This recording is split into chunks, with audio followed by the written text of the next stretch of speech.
Alright guys, I'm super excited to be sitting across my very good friend Jason here. I worked with him in Nutanix a few years ago and I'm super excited to talk to you. So yeah, how you doing Jason? Yeah. Hey, Richard, it's been a while. Yeah, Yeah, nice to see uh, you again. yeah, especially I can't even visit the US right now. We're all stuck. I remember that Yeah, you've been wanting to come over here. I Like, have, and it's sad that I can't like just. I was really kind of like 2020. I was like super excited. I was like, oh, I'm gonna go visit everyone in Singapore, US, and like say hi, and then plop in Sydney I am. likewise, I think I did talk to you about also visiting Australia one Yeah, time. you haven't been here, right? No, never, but I think it's the same thing where 2020 was going to be that year where we travel. Like Yeah, how things have changed. yeah, it's insane right now, and especially if Yeah. like everything that's going on, like, geez. But I mean, it's all good because we get to talk about exciting stuff that like circling around us, marketing, growth, tech. It's Mm, all alive, all that stuff. Yes, there's like a lot of layoffs going on and stuff, but a lot of mm, tech companies are still performing quite well. And I mm. think we're lucky to be in this space, especially like with other industries like tourism, especially like if you saw Airbnb laying off a lot of employees as well. Like I think we're in a good spot to be honest. Yeah. Definitely. So Yeah. yeah. So yeah. I for the viewers out there, I wanted to bring Jason on just to talk about his kind of career journey, talk about like all those topics I just talked about, get his kind of expert views since she's the head of growth at Headspin, an amazing company. So yeah, I kind of wanted to start off with that. Like, what does Headspin do, like from your point of view? So the viewers know what you kind of like Layman marketing. terms, Yeah, right? layman terms. Yeah, exactly. Yeah, yeah, definitely. So Headspin, actually, first some background is like, let's say, you go on your app, and the app is slow. Yeah. Um, I'm sure nobody enjoys that experience, right? Or it crashes. Oh no. Yeah, exactly. So basically, what Headspin does is we provide a platform so that developers can pinpoint where the issue of the slowdown or Right. issue is, Yeah. right? Because when you think about it, the mobile kind of device landscape is that it's fragmented, right? There's Yeah. lots of different devices. There's the network you gotta consider. Is it the network, right? Is it the Mm, code? What's happening? Is it location based, right? yeah. Do you know if like your customer in Australia has the same experience as somebody in the US? Right. Yeah. So typically, we enable that scale, right, to be Yeah. able for customers to be able to achieve that um, Yeah. I with mean, our platform. especially with like everyone uses. Like, I use a YouTube app. You probably use like a lot of apps that I use as well. So having that scale is really important for such an important application. So yeah, I mean that's pretty cool. So I guess then like moving on from that point, like I wanted to kind of touch upon like I guess your bit of your career journey, just to like I know we all know like right now you're working Headspin, but I love to like get you to kind of recount like how's the journey so far, you know? Yeah, yeah, I think with a lot of stories is that it's a little bit of preparation Yeah, and luck, right? You prepare for opportunity that comes in story. Like, yeah, yeah, you do have a plan in front of, but sometimes you don't know what would happen. yeah. Take this year, for example, right? Oh, 100. 2020. Yeah. Um, so, for me, I really started, my journey in college. I actually wanted to be more like a forensic pathologist, Are you right? serious? Wow. In science. Yeah, well, CSI, right? It was Yeah, awesome. that's really cool. So wanted to do that. I still enjoy it, but what kind of shifted to more of like advertising Mm. was because I was terrible in chemistry. So I was terrible at chemistry in high school. so so I decided, okay, yeah, I don't like chemistry. Yeah. I'm gonna change careers, and the first thing I thought of was I really like commercials. Hmm. Watch commercials. I love ads. I love the kind of science behind how advertising can shape Yeah. culture, right? And Yeah. how those little kind of nuances and psychology and Hmm. sociology. This is really cool. So I just kind of jump into that, and Wow. I also thought about I enjoyed art and drawing, and it's like I couldn't find anything that really kind of mixed the two, or Yeah. like because as you have you heard that art doesn't make money, right? At the time. So Yeah. getting to started in graphic design, and it's like, oh, Yeah. it doesn't make money. So advertising, and that's how that's where I got my degree. Okay. Um, Started in advertising for 2 years, Yeah. and this was the beginning of DoubleClick, Mm. right, and Yeah. Google banner ads and things like that. Um, got into it. Um, was into computers just because had older cousins, Mm. so had the luxury of access to a computer at a young age, Yeah. kind of play around. But once I was looking for another job after 2 years of advertising, because no one stays in advertising, uh, landed in App Dynamics, Yeah. which was a young startup at the time. Another funny story and tangent is I had another offer with Disney. Disney. Wow. Okay. Yeah, but it was more of like a media buying job, Right. so a lot more Yeah. traditional. Yeah. So it was like App Dynamics, never heard of them. Really young, or Disney, like Disney. large. Yeah. Cool, I got great benefits. Yeah. And some reason I decided to go to App Dynamics Mm. just because I think just from the job just sounded more interesting, Yeah. more growth, and that was a great decision that I made. That's So awesome. I joined App Dynamics when they were like 150. Was there for 4 years, and more on the marketing side team, digital marketing team. Yeah. Um, Enterprise B2B was still a young industry, Mm. right? Yeah. So I left after the Cisco acquisition, right? Oh, okay. That landed me at Nutanix, which was a larger company, Yeah. right, at the time, and some adjustments. There's more process that was already in place Mm. by the time I joined. Yeah. Which is it provided a different type of experience. Mm. You're also a little more specialized once Yeah. the company is larger. And just fast forward. I don't want to go into a long story. Yeah. Maybe offline. Yeah.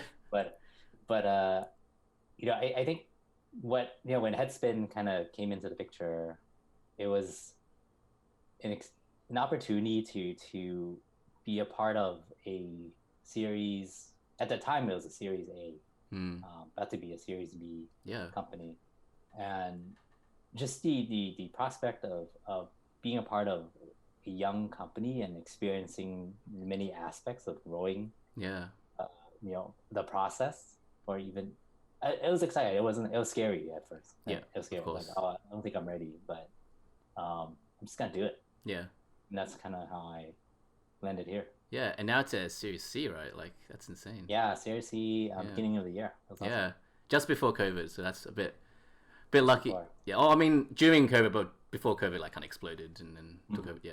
Well, that's amazing. Announced in code. Yeah, exactly. So yeah, I mean, I had a similar story. I think. So you said Disney. I had Nutanix versus Logitech on the ropes, and pretty much exact same offer. And I was like, should I join a big like hardware kind of company that's kind of in the industry for a while, or should I join Nutanix, was a bit more younger? And I went with the younger option. So yeah, that was great choice. Great choice. I don't regret it. Yeah. So, yeah. Cool. So okay, so you've got a pretty like extensive journey, like especially like I love how like you were interested in like forensic science and then you moved to advertising. That's interesting. But I never knew that about you. But yeah. So as you might know, we do have a lot of I guess younger community members with I guess interests in marketing, or maybe just starting their journey, or maybe just currently in university or college and looking to start their journey soon. What's one piece of advice you would give to them? Great question. So Rich, I think the best advice is always be curious, right? Don't hold yourself to one path, but experience many different ideas and different paths. Like even if something that you might not like enjoy, because getting to marketing, in itself is a very broad industry, right? There's so many aspects of marketing. And there's no way you would come in and say, oh, I just want to do email. Like you might do email because there's other things that are out there. Yeah, because marketing is accumulation of many different kind of disciplines coming together. And there's this book called by Chris Zook called The Founder's Mentality. Okay. That you definitely should check out. Right. It's having that founder's mentality. Awesome. Yeah. I mean, that's pretty important, right? I mean, yeah, I'll get that book and I'll put it in description for anyone interested. But yeah, sounds like a pretty good book. I think I've always liked having that founder's mentality. I think just like it's just important just to want to be curious, but also own a lot of like own everything as well. Like not just think, oh, I'm just gonna do, as you said, email and I'm good. Like don't worry about anything else. But yeah, that's a really good piece of advice. Yeah, Um, owning whatever you're doing, right? yeah, Just being feel out. yeah, awesome, cool. Okay, so now I'm gonna get into an interesting question. Actually, I had a friend who asked me this as well recently. What do you think about so in marketing right now? Marketing is growing, right? So it's going to customer like experience and a lot of other areas as well, not just I guess 90s, 60s advertising kind of thing. What do you think about technical skills around marketing? Like, do we need to develop like learn JavaScript or HTML or CSS as marketers now, kind of like in the modern world of marketing? What do you think of that? Yeah, definitely. Yeah, I think it depends. Sorry, that's the most generic Yeah, no, no. answer, but it does depend. But Yeah, of course, it's better to have definitely more skills. yeah, Depending on like the stage of company that you're in, and, Mm. and from my experience, right, joining a younger company, Hmm. in the beginning, it's better to be a more generalist, Yeah, right, because you're going to be wearing many hats. Hmm. Having that technical skills not only would save company a little bit more money, right, hiring contractors or whatnot, but Hmm. because you're able to get in there, get your hand, roll up your sleeves, and take care of it, right? Yeah, And I found actually throughout my career, just the fact that having some, you know, technical skill, Hmm. do take you pretty far. Yeah. And then eventually, you do want to, work on your soft skills, right? Depending on where you want to go, right? The kind of management skill, leadership skills. Yeah, That's the next level. that's true. Um, Yeah. Depending on where you come in from, like you can come in from with more technical skills, or you have a little more management skills. It's good to always have, a little bit of the other side. Yeah. No, that makes sense. I mean, I think soft skills are very like people just don't think about it. They think about sometimes like the technicals, what I need to learn, but soft skills is a really important part as well. As you kind of progress your career or just in general life as well. Totally, yeah, and once you're in a company, it's a little different from being in school, right? In Yeah. school, everything's theoretical. You have a syllabus, a project. No one really pushes back on your Yeah. idea, right? When you're in the job, you have to deal not only work on your what you're hired to do, Yeah. but also how do you work with people, Yeah. people that sometimes you might not enjoy working with. Mm. Some people you do, Yeah. but you still have to work with them, right? Because True. they're on the team. So, those are aspects that you pick up while on the job. So, Cool. Yeah, makes sense. So I guess the next question kind of led into this kind of what you just said, talked about, especially like, I guess, learning technicals and then learning soft skills and stuff. Like, as the head of growth at Headspin, like, what do you actually do? I think a lot of people will be interested in this question. Like, what do you actually do? Like, give a answer that you think would be suitable for the audience. yeah.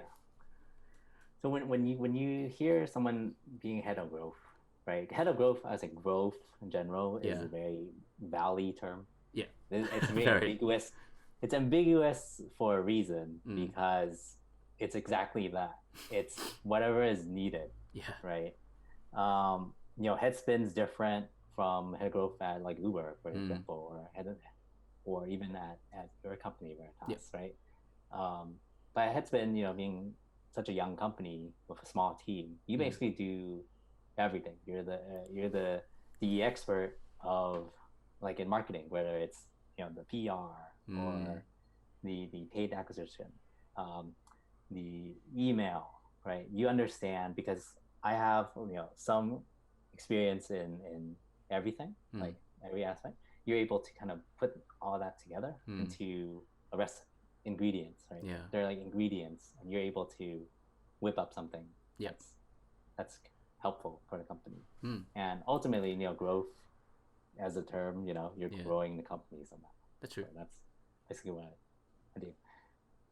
Interesting. So my next question kind of like was playing on this question a bit, and you have worked in this growth role, but you've also worked in marketing roles in the past, right? So what do you think is like as you kind of did allude to this, like the major difference, but I wanted to, like, is there a major big difference you've seen in your role specifically that you've noticed? Like, is it just like you do a lot more in growth, like you kind of get your hands dirty, or like what's your perspective on that? Like, is there a big difference you've seen being in marketing versus growth, kind of like the difference?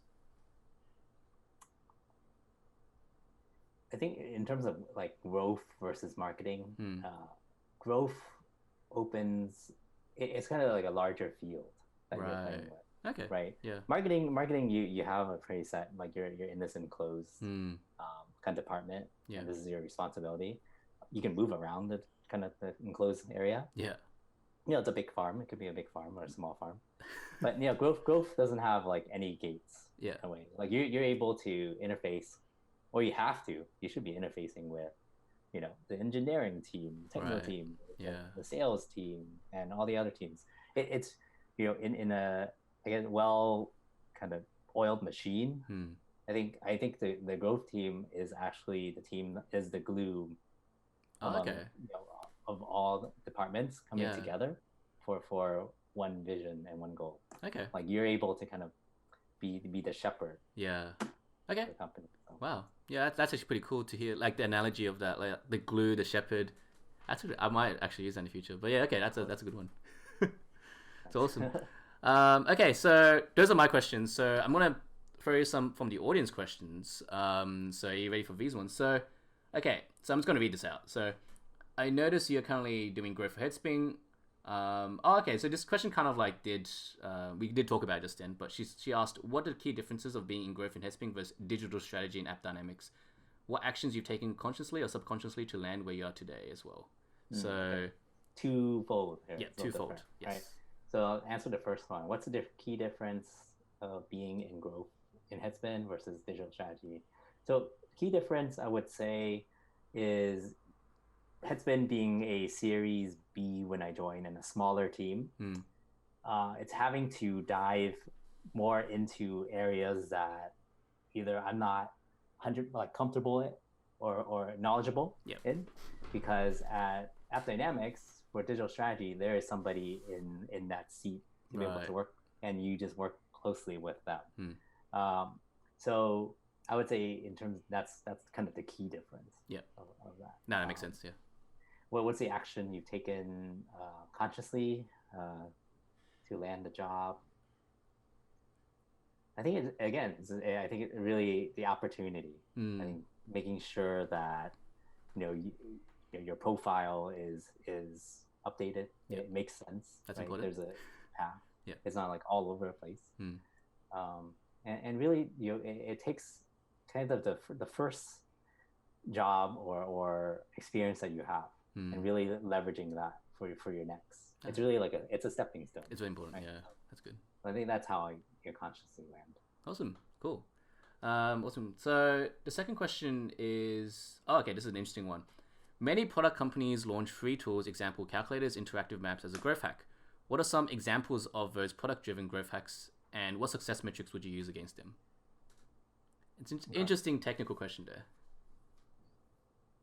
What do you think about that one? Of course, it also these are example kind of levers that you can take, right? Yeah. In terms of what you can do with your product, but a product itself is different, right? So what Headspin is solving is different from whatever other company or something. Yeah. And it's actually less about we should create a calculator or that, but really understanding what the problem or what your product actually provides. That's true. Right. Yeah.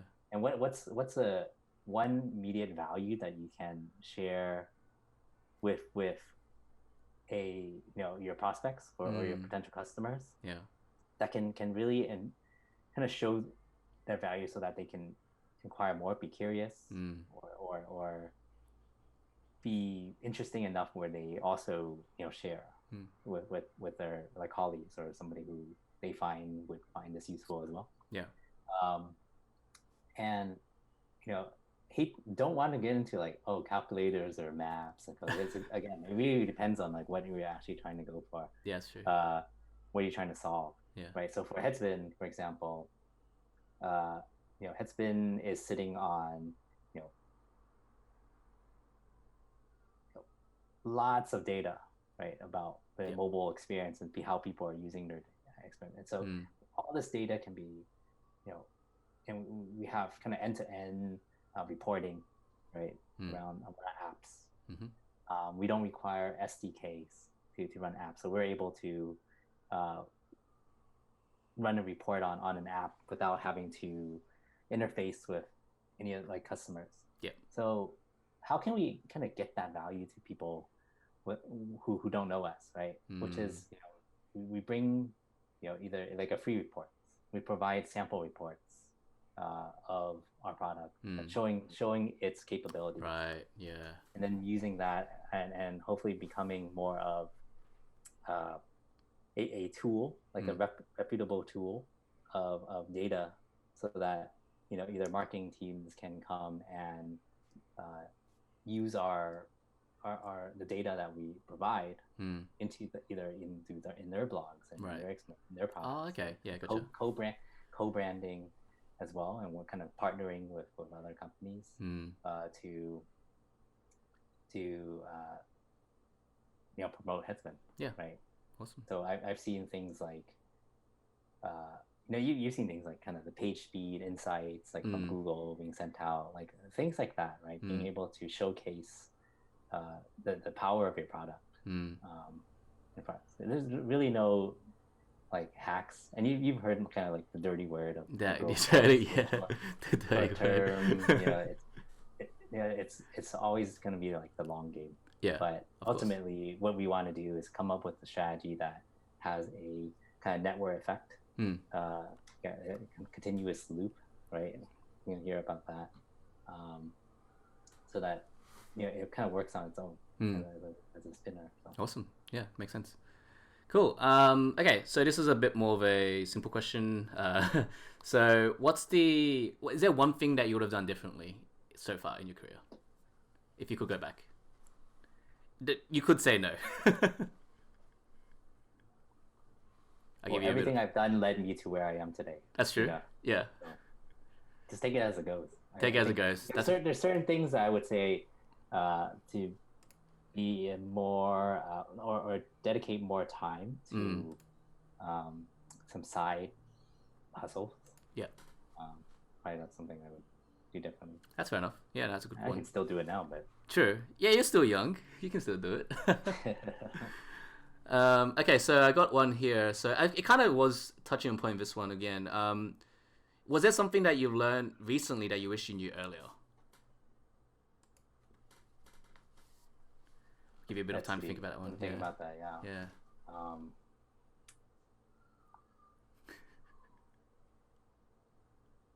You could say no as well. You could say no. There's plenty. There's a lot. There's a plenty. You're just trying to pick up one. Yeah. I'm just trying to pick one. Yeah. Just it's more than just having technical skills. I think that I've kind of touched on it, but yeah, really continuing on kind of building the soft skills. Like when I was at Toastmasters and you did Toastmasters. Awesome. Yeah. And I kind of went to Manic Speaking, took some improv classes. Wow. But I just wish that I got into that a little earlier or continued on with it, because although digital marketing, sometimes you're a little bit siloed, right? You're on the web, you're launching ads, you're doing all these things. Yeah. And sometimes you don't even have to really interface with people, only like through chat or email. So you tend to lose that. Wow. So lose the kind of like the soft skills, get all awkward and things like that. But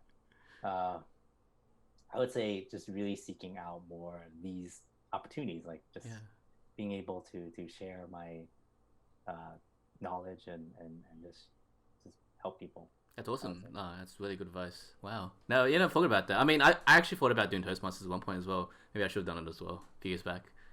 You still can. I still can, yeah. Okay, I can still can. That's true. That's true. Yeah. Okay. Yeah. Maybe when COVID-19 kind of lifts. Yeah. So I do want to also add, because being in a industry like marketing or digital marketing, Yeah. growth marketing, is that it's young, right? Mm. It's less than like a decade old. Yeah. And not a lot of people like in leadership would understand it. So that learning to really communicate your plan, Yeah. can get it through the door, because you'll soon find that wherever you work, one of the challenges of our field is that you might have a great idea, but if they don't understand it or understand the kind of revenue impact or just the business impact, That's true. because we can't explain it well. Like just telling them, oh, you need to run these ads because blah blah blah, like, so it's so obvious to us, Yeah. but you forget, like, from their perspective, it's not, right? That's true. That's really good advice. You'll get frustrated, I get frustrated, oh, you can't do what you need to do, but when you think about it, it's both ways, right? So they have to be open, we also have to communicate better. So that's something that that would be advice. That's really good advice. Yeah, I think just like me growing in my career journey, like that's the one piece thing I've realized, like I can't talk to higher up or salespeople about like details. They'll just get confused, and then they'll just be bored, and you'll lose them, and then your plan goes nowhere. So yeah, it's really good advice. Exactly. Yeah. You could be like passionate about the advertising and the creative, and no one gives yeah, definitely. Unless it brings in the money. Yeah. But then now it gets into like attribution. And that's true. Yeah. It's pretty crazy, but if you can communicate, you have the charisma and negotiation skills, and just persuasion. It's gonna work in your favor. Like even if technically you're not as savvy, you have it. That'll take you further. I would say. Yeah. That's good advice.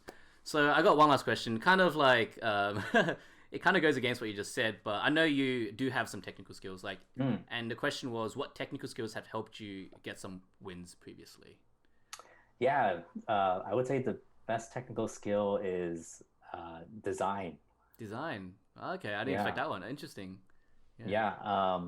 Having some knowledge in like Photoshop, Adobe, just design principles, like some design sense. Yeah, have gotten me pretty far, I would say, like from App Dynamics, and now, which I want to now thank like my time in the advertising agency, and also schooling in advertising. Awesome. Which is it actually continues to this day. Like there are things that I know from school, just from design, that has helped me save a company a lot of money just from hiring a contractor, because that's true. Knowing the tools, I can kind of whip up either an ad or something, or build like a one page or white paper or something, just because I have that skill. Versus it's definitely had a lot of benefits. Wow. So. Awesome. No, that's really good advice. I think design is very underrated, to be honest, in the marketing world and growth. Yeah. It's design is another lever. Yeah. Right? Exactly. So. Cool. Awesome. So that concludes the audience questions. That concludes the interview. So everyone, thanks for tuning in. Very, very happy that Jason agreed to do this, and we'll see you next time. Thanks, Richard. Thanks.